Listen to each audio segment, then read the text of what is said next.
ಇದು ಬೆಂಗಳೂರಿನ ದೀಪಾಂಜಲಿ ನಗರದ ಹತ್ರ ಇರೋ ಗಾಳಿ ಆಂಜನೇಯ ದೇವಸ್ಥಾನದಲ್ಲಿ ರಾಮನವಮಿಯಲ್ಲಿ ನಡೀತಾ ಇರೋ ಗಾಳಿ ಆಂಜನೇಯ ದೇವಸ್ಥಾನದ ಜಾತ್ರೆ.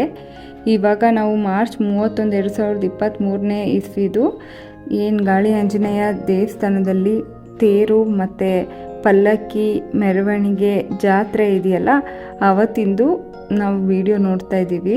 ಇದು ರಾಮನವಮಿ ಹಿಂದೆ ದಿನದಿಂದ ಸ್ಟಾರ್ಟ್ ಆಗಿ ಏಪ್ರಿಲ್ 1ನೇ ತಾರೀಕುವರೆಗೂ ಇರುತ್ತೆ. ಏಪ್ರಿಲ್ 1ನೇ ತಾರೀಕು ಮಧ್ಯಾಹ್ನ ಇಲ್ಲ ಸಂಜೆವರೆಗೂ ಇರುತ್ತೆ. ಮತ್ತು ಜಾತ್ರೆ ತುಂಬ ಚೆನ್ನಾಗಿದೆ. ದೇವಸ್ಥಾನದಲ್ಲೂ ಅಷ್ಟೇ ಚೆನ್ನಾಗಿ ಪೂಜೆ ಎಲ್ಲ ಚೆನ್ನಾಗಿ ದರ್ಶನ ಎಲ್ಲ ಆಗುತ್ತೆ. ಸೊ ಒಂದ್ಸಲ ಹೋಗಿ ಬನ್ನಿ, ತುಂಬ ಚೆನ್ನಾಗಿದೆ.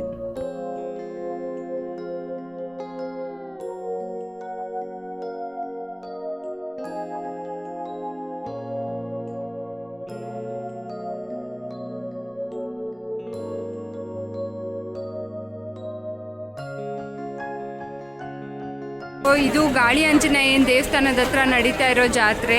ಇದು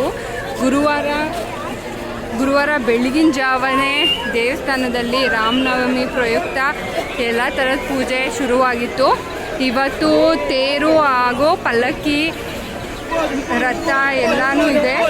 ಸೊ ಇವಾಗ ನಾವು ನೋಡ್ತಾ ಇರೋದು ಗಾಳಿ ಆಂಜನೇಯ ದೇವಸ್ಥಾನದ ರಾಮನವಮಿ ಟೈಮಲ್ಲಿ ನಡೆಯುವಂಥ ಜಾತ್ರೆ. ರೋಡೆಲ್ಲ ಸ್ಯಾಟಲೈಟ್ ಕಡೆಯಿಂದ ಮೈಸೂರು ಕಡೆ ಹೋಗೋ ಫುಲ್ ರೋಡ್ನ ಬ್ಲಾಕ್ ಮಾಡಿದ್ದಾರೆ.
ದರ್ಶನ ತುಂಬ ಚೆನ್ನಾಗಿ